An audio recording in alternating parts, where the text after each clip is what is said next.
бул дүйнөнүн дагы жана акыреттин дагы жакшылыктарына жетет деп алымдар эскертип келет. Бул ас-сабру индал бала, кыйын кезде, кыйынчылык кезде, балене келген кезде сабыр кылуу, варрида бил када, жашоодогу ар кандай үйдү ылдый тагдырга ыраазы болуу, вад-дуа фир-раха, жана токчулук кезде дуада жүрүү. Ошо 3 нерсени жаттап дайыма амалда жүрөйлү туугандар. Көрдүңүздөр, вад-дуа фир-раха, токчулук кезде да адам дуа менен жүрүш керек.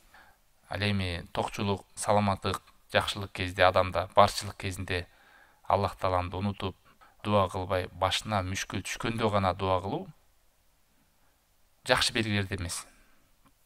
Токчулукта да, жокчулукта да, барчылыкта да, кыйынчылыкта да, жеңилчиликте да, оорчулукта бирдей дуа кылып жүргөн жакшылыктын белгиси. Барчылыгында Кудайды унутуп, жокчулугунда эстеп калбайт дейт го.